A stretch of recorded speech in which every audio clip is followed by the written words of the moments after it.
friends, my name is Ryan Fries and I'm head distiller at the Blinking Owl Distillery in Santa Ana, California. I'm here with Brian Christensen, owner of this illustrious establishment. And we're here in our barrel room number one, Rick House number one, trying to keep our social distance while we are doing a spirits tasting, a whiskey tasting. What are we tasting today, Brian?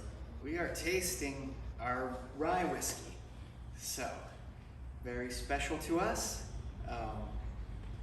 Some of the first ever legally distilled rye whiskey in Orange County, California ever. So I'll let Ryan explain the mash bill and how this came about. Yeah, it is a 70% rye whiskey, 20% wheat, which is a little unique, and we'll talk about that. Correct you, it's 15-15. Sorry, 15.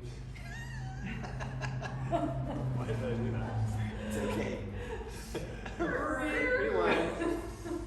3, 2, 1. It's a 45% 90 proof spirit in the bottle, rye whiskey, 2 years old, so that makes it a straight whiskey. 70% rye, 15% wheat, 15% malted barley. We don't know for sure, but that might be one of the few wheated ryes that's out there on the market. So when you're tasting this, taste with your eyes first. Give a look at it. See how it looks. Looking for that nice golden brown color. Looking for good legs on the glass. Next up, give it a smell.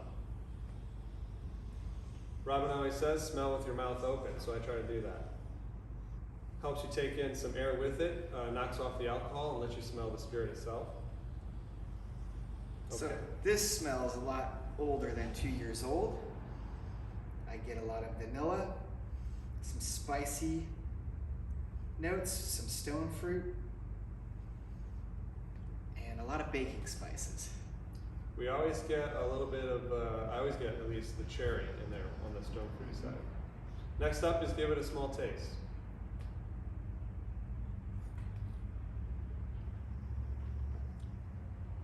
Really nice. When you're tasting neat spirit like this without any water or ice in it, you don't want to overwhelm yourself right away, so just go a little bit at a time and then go back for more.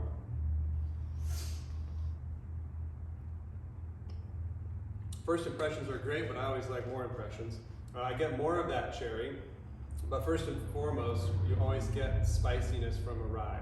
That's the classic characteristic of a rye whiskey. We have it here, but the wheat offers a unique interpretation on that. We love what our wheat does in our vodka and the other spirits that we use it in. But what it does in the rye is particularly interesting and enjoyable. It softens that spice a little bit and brings out some of the bready nature of the rye through the wheat. And I love what that combination of that 15% wheat and a little bit more barley than the bourbons, 15%, does for this rye whiskey. Stuff is just getting better and better with age. So we age in, as you can see, or maybe not, a beautiful metal building. So it gets quite warm in here, which helps with the aging of our spirit. So cheers to rye whiskey, cheers to the Blinking Owl, and cheers to you. Cheers.